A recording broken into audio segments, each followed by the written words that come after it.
Unified 911, anong matutulong namin sa'yo? Anya ti maitulong mi ken kahapon. Anong may tatabang ko sa Unsay imo? akong ikatabang nimo? Ngini makadabang na misal ka no. Sa anumang wika o dialekto, may tulong na darating sa iyo.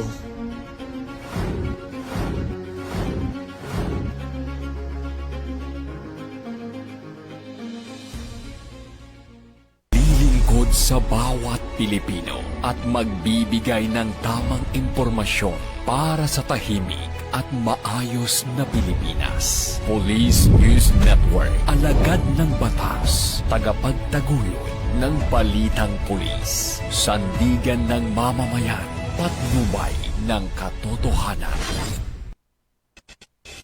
La Campo Crame, maghahatid ng pinakahuling kaganapan at nagbabagang balita. Ito ang PNN Police News Network.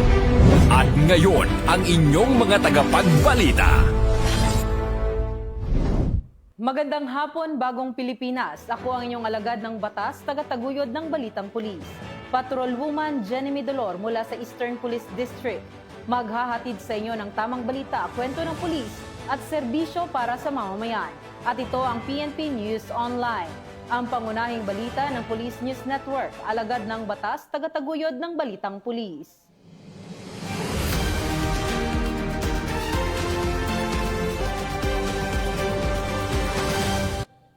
Narito ang mga balitang dapat niyong abangan. Suspect arestado sa Taytay Rizal, halos kalahating milyong shabu na samsam. Mag-amang miyembro ng Muro National Liberation Front, patay, babaeng anak nito sugatan sa pamamaril sa Maguindanao del Sur. At First Cebu Provincial Mobile Force Company, nagbigay ng police assistance sa pag-install ng smart house para sa mga apektado ng lindol.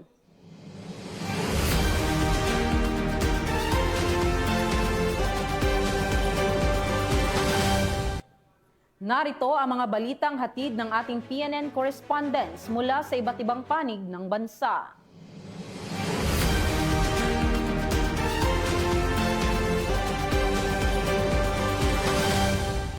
Simulan natin ang balita mula sa bahagi ng Luzon.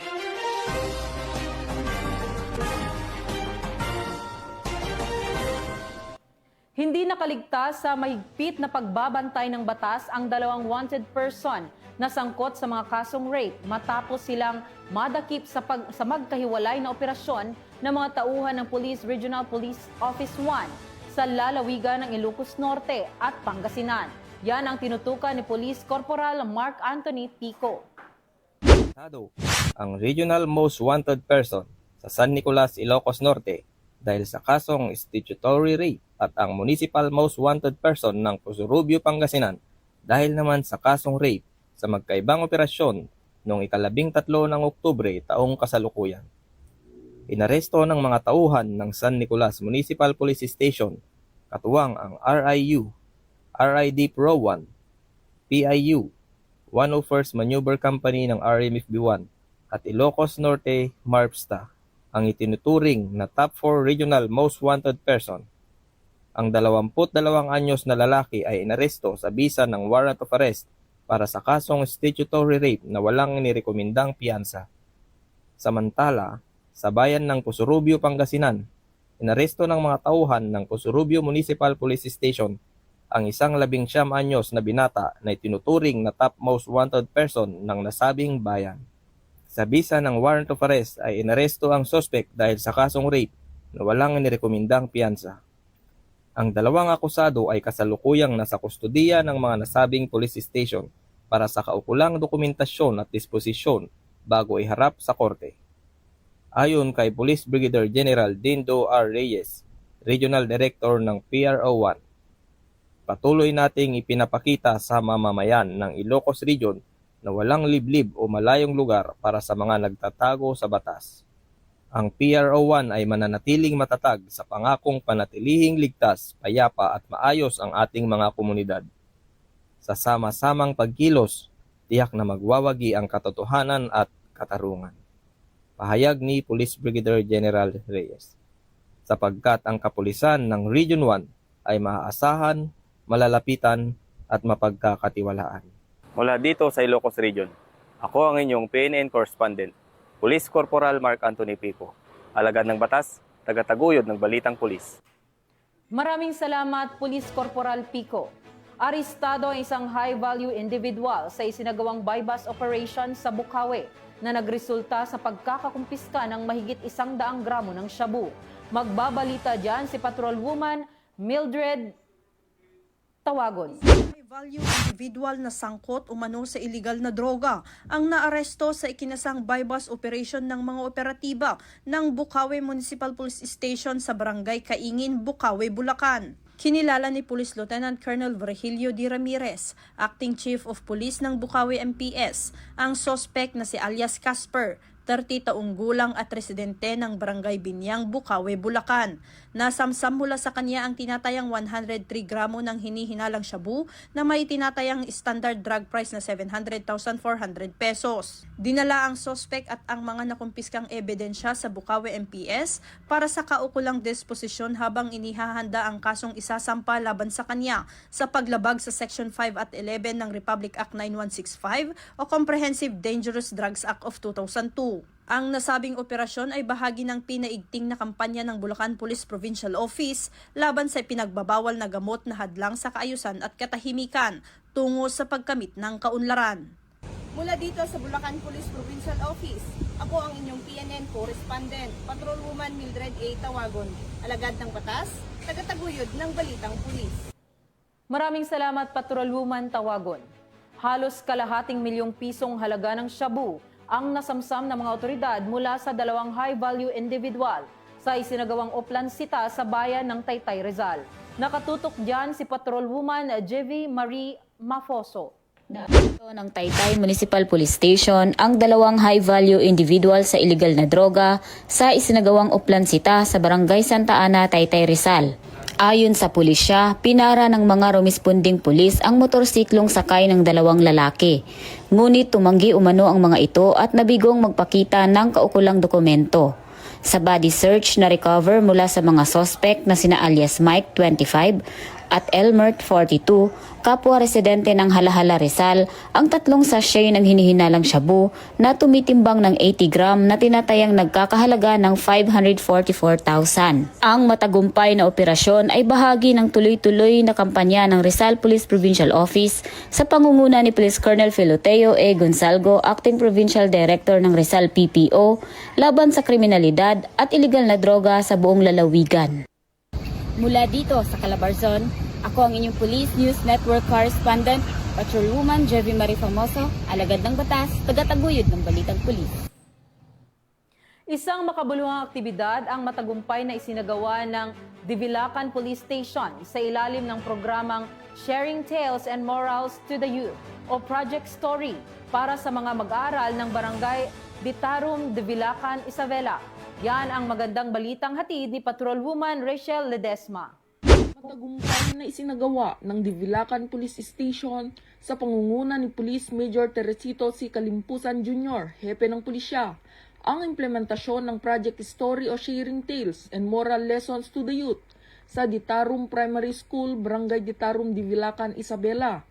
Naging tampok sa aktibidad ang storytelling session, talakayan tungkol sa anti-bullying at violence against women and their children, at nagbigay kulay sa programang pamamahagi ng mga tsinelas, school supplies at hygiene kits sa mga mag-aaral. Dagdag pa nito ang feeding program para sa mga bata at paaralan. Dumalo naman sa naturang aktibidad ang mga kinatawan mula sa Armed Forces of the Philippines, Local Youth Development Office, SK Federation, faculty and staff ng Ditarum Primary School, mga opisyal ng barangay at mga force multipliers. Nagpahayag ng pasasalamat sa PNP at mga katuwang na ahensya na si Honorable Magsaysay Fermin Punong Barangay ng Ditarum dahil sa pagdadala ng isang makabuluhang proyekto sa kanilang barangay. Sinimulan ang programa sa pamamagitan ng isang panalangin na sinundan ng pag-awit ng pambansang awitin. Samantala, nagbigay rin ng inspirasyonal na mensahe si Police Major Kalimpusan Jr. at ipinaliwanag niya ang layunin ng Project Story na maitaguyod ang mabuting asal, pagpapahalaga sa pag-aaral at mas mapatatag ang ugnayan ng kapulisan at komunidad sa pamamagitan ng storytelling at moral education. Sumasalamin ang aktibidad na ito na ang bagong PNP para sa bagong Pilipinas ay nagseserbisyo ng mabilis, tapat at nararamdaman. Dito sa Lambak ng Cagayan, ako ang inyong PNN correspondent, Patrolwoman Ledesma, alagad ng batas, tagataguyod ng Balitang Pulis. Maraming salamat, Patrolwoman Ledesma. Lumuhok ang Police Regional Office Mimaropa sa isinagawang Cascading and Consultation Workshop of the PNP Legislative Agenda for the 20th Congress na ginanap sa Tamaraw Beach Resort, Barangay Aninuan, Puerto Galera, Oriental, Mindoro. Alamin ang mga naging kaganapan mula kay Patrolwoman Ferlyn Joy Kawile. Pinangunahan ng Police Regional Office Mimaropa sa pamumuno ni Police Brigadier General Juvencio S. Badua Jr., Acting Regional Director, ang pagdalo ng mga delegado sa Cascading and Consultation Workshop of the PNP Legislative Agenda for the 20th Congress na ginanap sa Tamaraw Beach Resort, Barangay Aninuan, Puerto Galera, Oriental, Mindoro. Layunin na naturang aktibidad na ipabatid sa mga lokal na unit ng PNP ang mga isinusulong ng panukalang batas na magpapalakas sa hanay ng kapulisan, kabilang na ang mga pulisya para sa modernisasyon ng kagamitan, pagpapabuti ng benepisyo at proteksyon ng mga tauhan at pagpapaigting ng transparency at accountability sa serbisyo. Sa pumumuno ni Police Brigadier General Badua, binigyan diin ng Mimaropa ang kahalagahan ng partisipasyon ng bawat unit sa ganitong mga konsultasyon upang matiyak na ang mga panukala ay tumutugon sa tunay na pangangailangan ng kapulisan sa rehiyon. Ang pagsasagawa ng workshop ay bahagi ng advokasiyang Bagong Pilipinas na isinusulong ang isang pulis na tapat, mahusay at makatao, isang kapulisang tunay na naglilingkod at nagpoprotekta sa sambayanan. Sa pamamagitan ng aktibong pakikilahok ng PNP Mimaropa sa mga konsultasyong tulad nito, muling pinatunayan ng kapulisan ang kanilang dedikasyon sa reforma at kanilang malasakit sa bawat Pilipino. Mula dito sa Calapan City, Oriental, Mindoro, ako ang iyong PNN correspondent, Patrolwoman Ferlyn Joy Kawile, alagad ng batas, tagataguyod ng Balitang Pulis.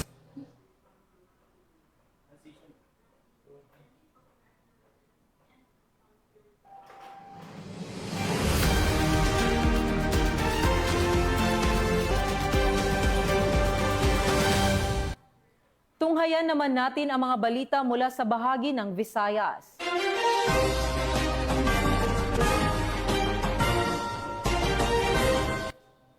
Hindi na nakapagtago pa ang isang wanted person sa kasong homicide matapos itong maaresto ng mga tauhan ng Northern Samar Police Provincial Office sa Barangay 5, Poblasyon Pambuhan, Northern Samar.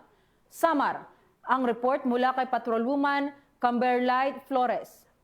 Ang mga awtoridad ng isang lalaking wanted person na may kasong homicide sa Barangay 5, Poblasyon Pambuhan, Northern Samar. Bandang alas 9:20 ng umaga nang maaresto ang akusado ng mga tauhan ng 2nd Northern Samar Provincial Mobile Force Company kasama ang Pambuhan Municipal Police Station sa bisa ng warrant of arrest para sa kasong homicide na mainirekomendang piyansa ng 60,000 pesos para sa pansamantalang kalayaan. Ang akusado ay dinala sa Pambuhan MPS para sa kaukulang dokumentasyon at tamang disposisyon. Ang matagumpay na pagkakaaresto sa akusado ay patunay lamang na epektibo ang pagpapatupad ng pambansang pulisya sa kanilang sinumpaang tungkulin na maghatid ng serbisyo publiko para sa mas payapa, ligtas at maunlad na bagong Pilipinas. Mula dito sa Eastern Visayas, ako ang inyong PNN correspondent, Patrolwoman Flores, alagad ng batas sa kataguyod ng Balitang Pulis. Maraming salamat, Patrolwoman Flores. Upang matiyak ang kaligtasan at kaayusan sa isa sa mga pinakamasayang piyesta sa bansa, nagpakalat ng Police Regional Office 6 ng mahigit 300 na kapulisan para sa Mascara Festival sa Bacolod City. Yan ang balitang hatid ni Patrolwoman Justine Halores.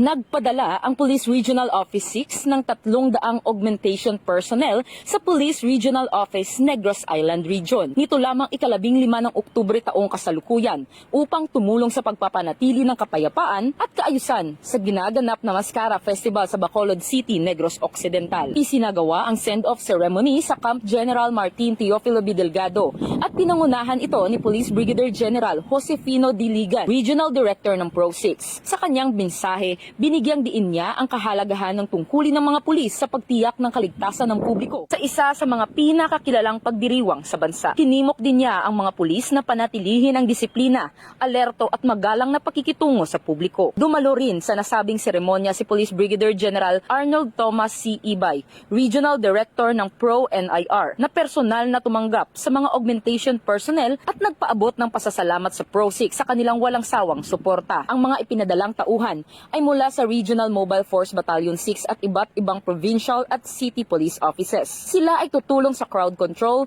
traffic management at pagpapatupad ng batas sa panahon ng makulay na pagdiriwang. Inaasahan ng pagdagsa ng libu-libong bisita sa Bacolod City, kaya't mahalaga ang mas pinaigting na interagency coordination at security measures upang mapanatiling ligtas at maayos ang selebrasyon. Pagkatapos ng Mascara Festival ay babalik ang mga pulis sa kani-kanilang mga unit. Ang hakbang na ito ng Police Regional Office 6 ay patunay ng dedikasyon at malasakit ng pambansang pulisya ng Pilipinas sa pagpapanatili ng kapayapaan at kaligtasan at pagkakaisa ng mga rehiyon. Isang malinaw na larawan ng bagong PNP para sa bagong Pilipinas. Serbisyong tapat, mabilis at nararamdaman. Mula rito sa Police Regional Office 6, ako ang inyong PNN Correspondent Patrolwoman Justin May Halyores, alagad ng batas, tagataguyod ng Balitang Pulis.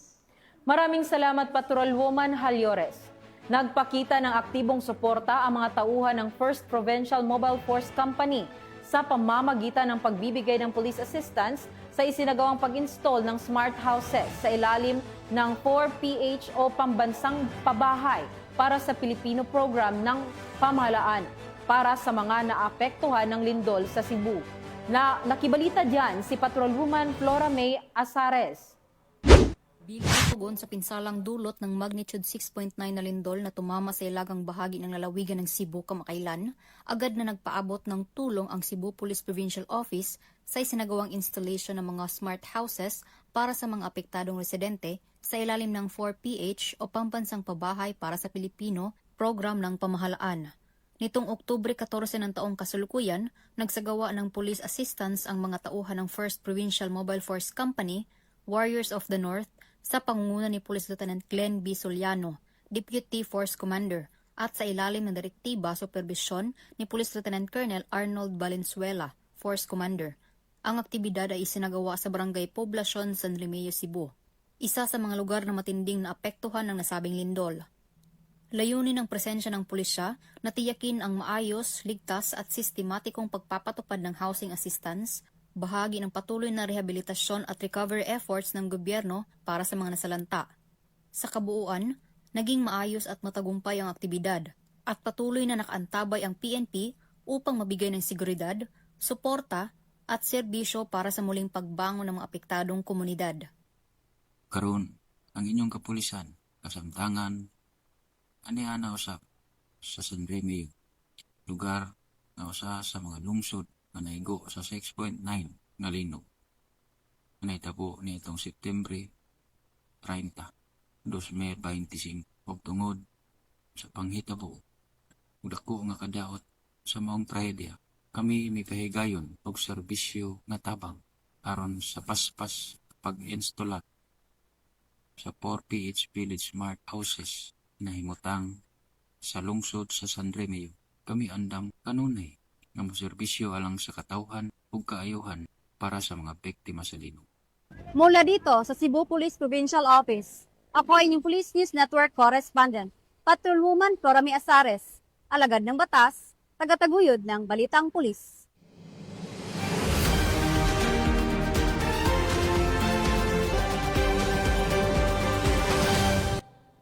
Narito naman ang mga balita mula sa bahagi ng Mindanao.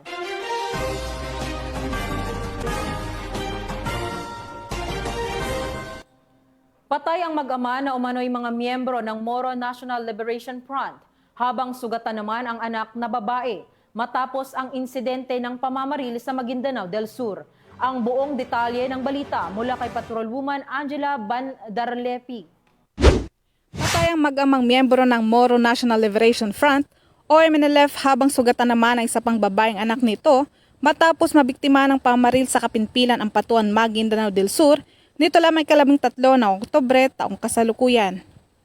Kinilala ng mga otoridad ang mga biktima na sina Commander Boy Negro, na ay MNLF SEMA Faction Commander, ang dalawang anak nitong sina Norodin Agaw na isang BPAT member na siyang nasawi at si Jahara Agaw na sugatan.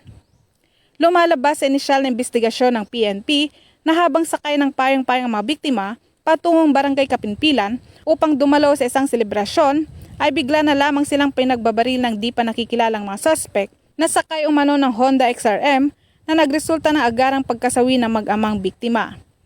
Kaagad namang nakatakas ang mga suspect matapos ang ginawang krimen.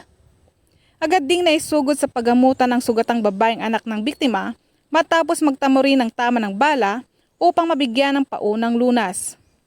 Patuloy ang hot pursuit operation ng mga otoridad para matukoy ang pagkakakinlanlan at maaresto ang masalarin sa likod ng krimen.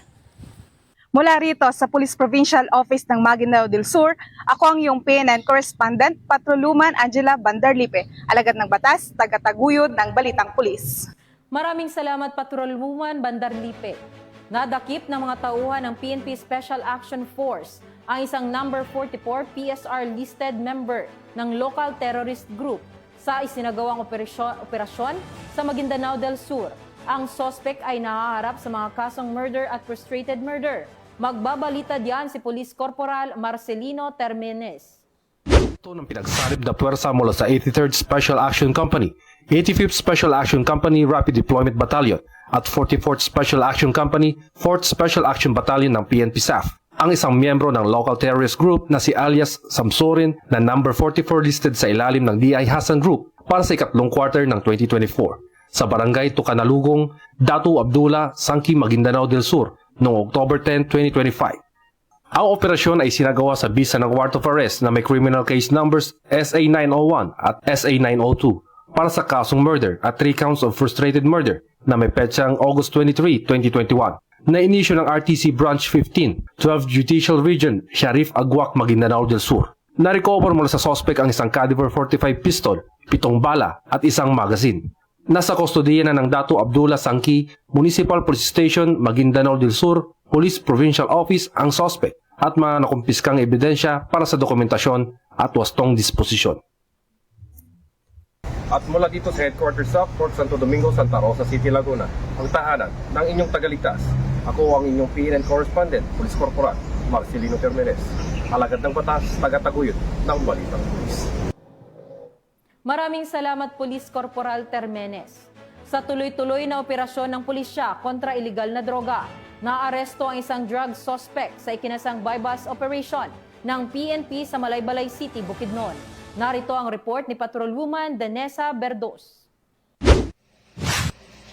Arestado ang isang individual sa ikinasang bypass operation ng mga operatiba ng Malaybalay City Police Station sa Barangay Sumpong, Malaybalay City, Bukidnon. Kinilala ni Police Lieutenant Colonel Jopet Paglinawan, OIC ng Malaybalay CPS, ang suspect na si alias Ken, 30 taong gulang at residente ng nasabing lugar.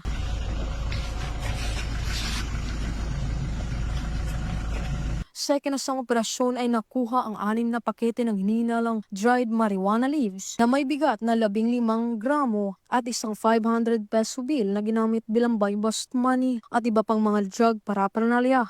Naharap ang suspect sa kasong paglabag sa RA 9165 o Comprehensive Dangerous Drugs Act of 2002. Mula dito sa Police Regional Office 10, ako ang inyong Police News Network correspondent Patrolwoman Danessa Berdos, alagad ng batas, tagataguyod ng Balitang Pulis. Maraming salamat Patrolwoman Berdos. Sa bisa ng warrant of arrest, inaresto ng mga operatiba ang isang most wanted person ng Region 11 dahil sa nakabinbin nitong kasong murder sa Kapalong, Davao del Norte. Ang balita mula kay Patrolwoman Daphne Pasaol. Aresto ng mga otoridad ang tinuturing na top 6 most wanted persons sa buong Region 11 para sa buwan ng Oktubre sa sinagawang manhunt operation sa Barangay Gupitan, Kapalong, Davao del Norte nito lamang 14. Kinilala ang suspect na si alias Jono, 30 anyos, isang magsasaka at residente ng Purok Kimataan 2, Barangay Gupitan, Kapalong, Davao del Norte. Siya ay naaresto dakong alas 8:35 ng gabi ng nasabing araw sa mismong lugar ng kanyang tirahan sa bisa ng warrant of arrest para sa kasong murder na walang piyansang inirekomenda. Ang matagumpay na operasyon ay pinangunahan ng mga operatiba ng Regional Intelligence Division 11 at naisakatuparan sa ilalim ng direktiba ng Police Regional Office 11, Regional Director Police Brigadier General Joseph R. Argiles bilang bahagi ng pinaigting na kampanya laban sa lahat ng anyo ng kriminalidad sa rehiyon, lalo na sa pagtugis ng mga most wanted person. Mula dito sa Police Regional Office 11, ako ang inyong PNN Correspondent, Patrolwoman Daphne Pasaol, alagad ng batas, tagataguyod ng balitang pulis. Maraming salamat, Patrolwoman Pasaol. At yan ang mga balitang nakalap ng ating mga PNN correspondents mula sa Luzon, Visayas at Mindanao. At mga ka-PNN, 70 days na lang, Pasko na!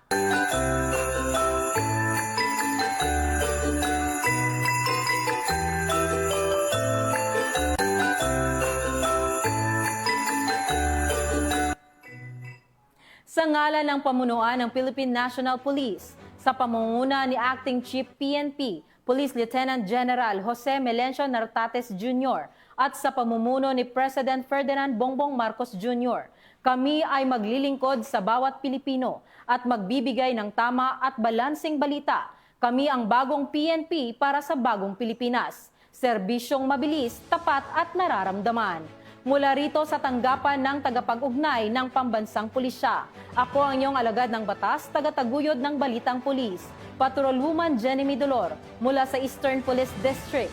Maghahatid ng tamang balita, kwento ng pulis at serbisyo para sa mamamayan. At ito ang PNP News Online, ang pangunahing balita ng Police News Network.